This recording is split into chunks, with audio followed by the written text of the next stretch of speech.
what our first scuba instructor drilled into our heads. A family of 4 with underwater cameras was bound to take pictures, and most people instinctively held their breath when snapping them. But most first-timers also think they can save the oxygen in their tanks if they don't use it, and thus be able to stay down longer. That's not how it works. The more you hold your breath, the more oxygen becomes trapped in your lungs. As you ascend and the pressure from the deep eases off, your lungs expand to the point of tearing or collapsing altogether. Hence, never hold your breath. This is why I'm in critical condition in a remote hospital in northern Quebec. Well, one of the reasons, I'm currently being stabilized for the bends in a hyperbaric 𝐒𝐭𝐭𝐫𝐢𝐞𝐬 chamber, awaiting a series of operations to repair my lungs. Another half hour here, and I'll be getting sliced open. But there's something else. My older brother and I have been placed in strict isolation in separate hospitals, both of which are on red-level lockdown.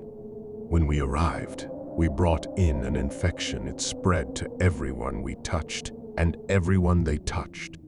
I can see the same subtle honeycomb markings spreading on my mom's skin and the doctors and nurses who first attended me.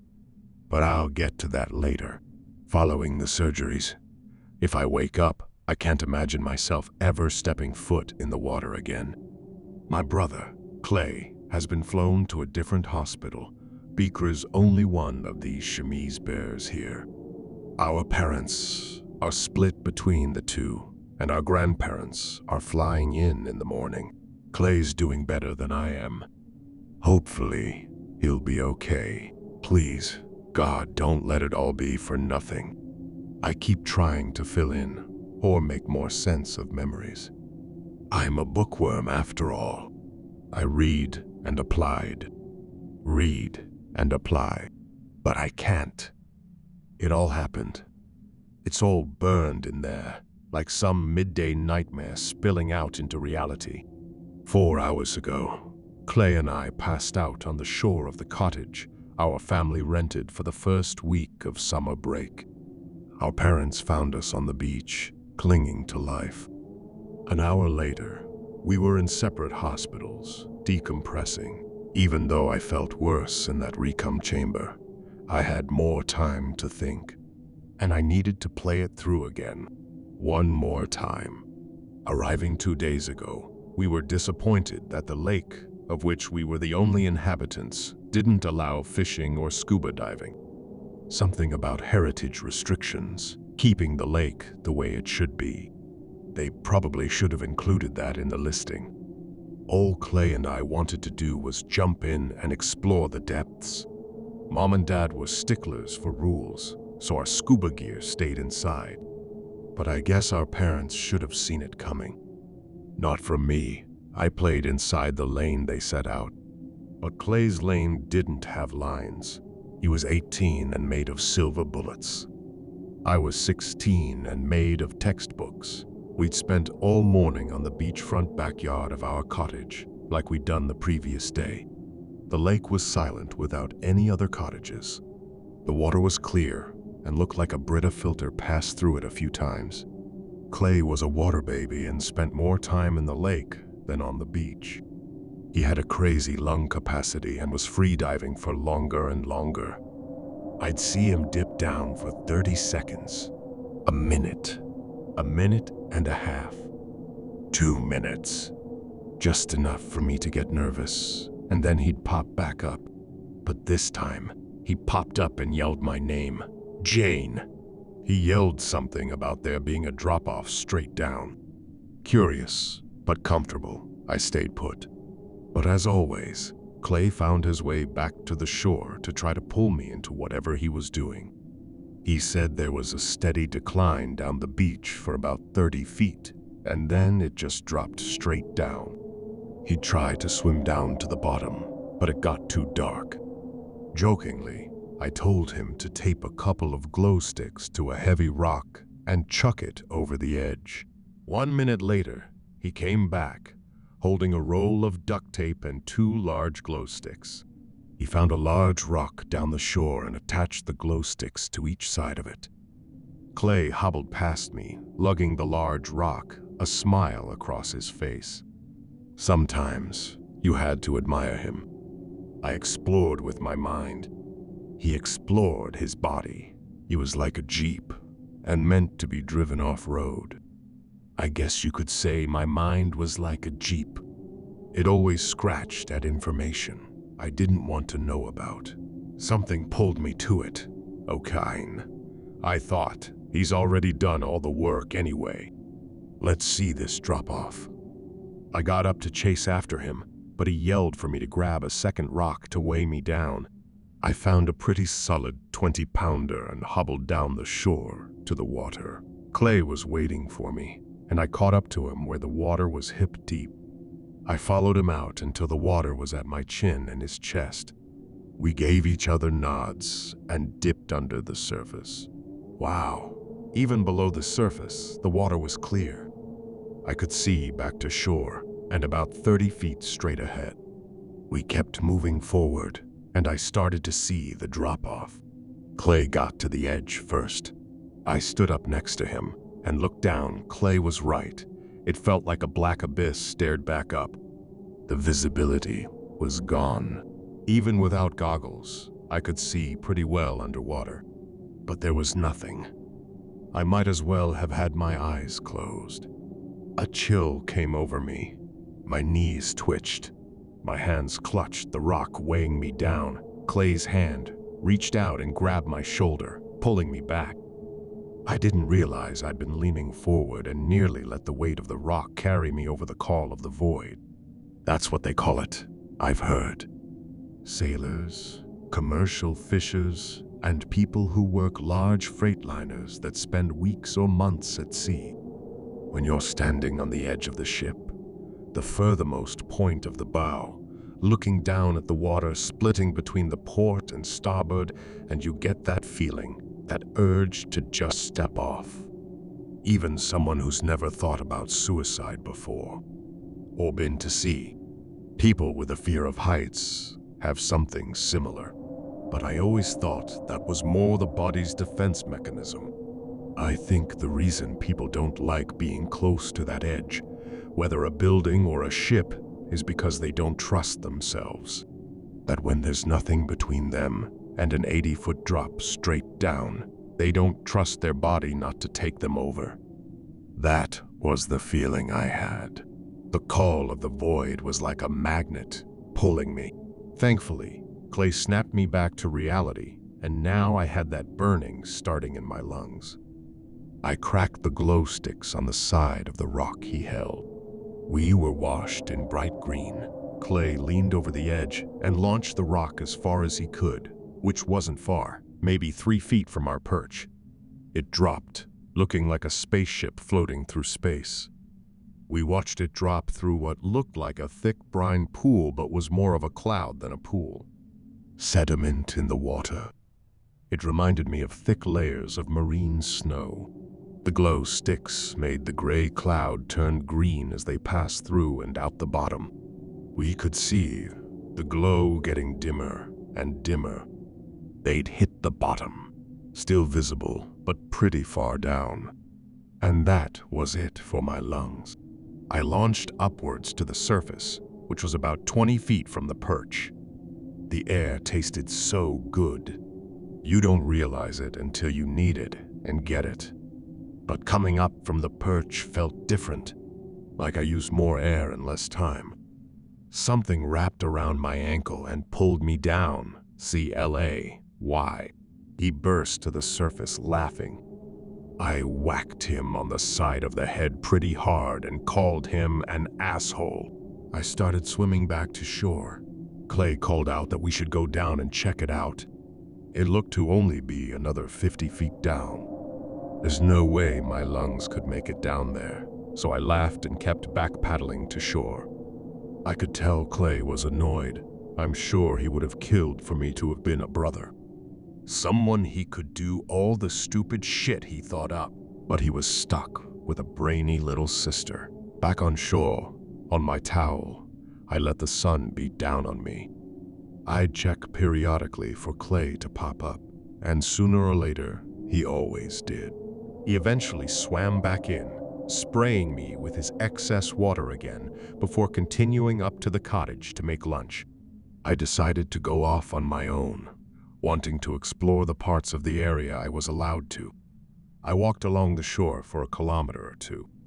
Around a bend, the lake slimmed down, coming to a pinch about 80 feet across. The lake continued past the pinch and seemed to grow out into a much larger body of water. Who knows, it might even connect onto the St. Lawrence and out to the ocean. Then I noticed something on both sides of the pinch. There were large cement slabs that looked like portions of a dam or locks. They'd been grown over with foliage and shrubs and looked ancient. It struck me how out of place they looked. The beautiful, untouched forestry and lake, then the two large cement pillars with rusted metal. The only evidence man had ever been here. Aside from the cottage, of course. I trudged my way back to the cottage and found my parents on the back deck, huddled over Clay and his laptop. He'd found an arts and crafts fair online in the next county over, which was about a 45-minute drive. He was so obvious, I instantly figured out what he was up to. Since Clay and I wouldn't be going with them, and we'd be alone at the cottage for at least an hour and a half. That was more than enough time for what I imagined he wanted to do. Our parents, God love them, half-heartedly asked if we'd like to go with them before they left. As they drove out of sight, Clay turned to me with a smile and asked if I was ready. It didn't take us long to get our scuba gear out and ready, even with me trying to talk Clay out of the dive. It wasn't that we were going against my parents that bothered me, or even that we'd get caught or in trouble. I had that pulling feeling that I felt on the perch, the magnet in my chest, the void. But that wasn't something I could explain to Clay. I couldn't even explain it to myself. And then there was that part of my brain that wanted to know more. It's the most powerful feeling I have, the need to know more, even when my body didn't. The next thing I knew, we were on the beach, geared up. We had a tank of air each, which would give us an hour underwater. Aside from our suits and gear, we each had a powerful underwater torch, and Clay carried a clear bag with about a dozen glow sticks and one flare. Those, with our headlamps, should be enough. We triple-checked our air, gauges, and readings, and everything came up green. We were ready to go. We swam, following the slope, letting it guide us downward. It was eerie swimming along the bottom and not being able to see the drop-off point until we were over it. We looked over the edge and saw the glowing green sticks still pumping out light. I think they had about a 3-hour lifespan, so those two would be good for another hour, maybe. Clay cracked 2 glow sticks and let them drop over the edge. They floated down slowly, getting caught in mini-currents and spinning like tops before continuing through the gray brine cloud to the bottom. After both came to rest, Clay gave me the thumbs up. Our turn. As if on cue, there was the pull, the magnet in my chest, and over I went.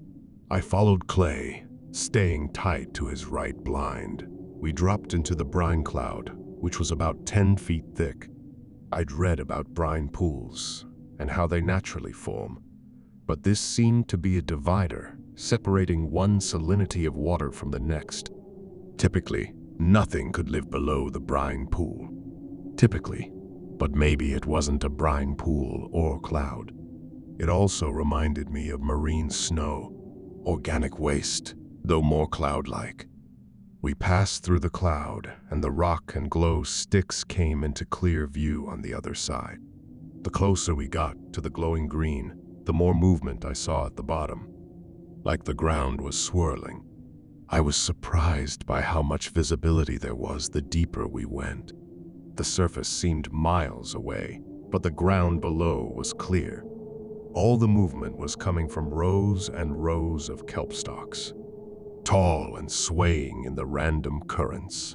They reached up to us as we arrived at the bottom like baskets of baby birds snapping up to be fed. We felt the light current pushing against us as we looked around at the bottom of what appeared to be a cliff. We floated in the small inlet before the kelp took over. All we could make out were the 6-foot-tall kelp stalks swaying like a dense cornfield. Then they stopped. The current died, and the stalks froze in place like they'd turned to trees. As they did, Clay's torch landed on something in the middle of the stalks. A pathway. Clay opened his bag and pulled out a glow stick. He swam towards the pathway and cracked the stick, letting it light the entrance. I wish those sticks didn't glow green.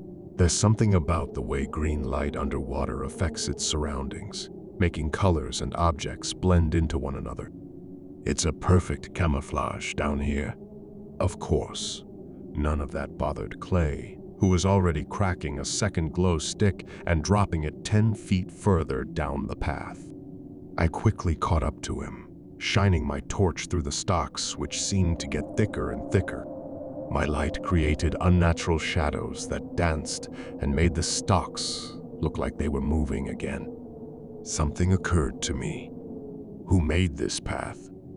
Was it naturally formed? Stop asking these questions, I thought. I kept following Clay as he continued along the path, dropping glow sticks. I assumed that was to help guide our way back, like breadcrumbs.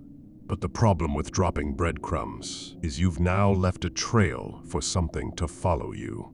Stop it, Jane.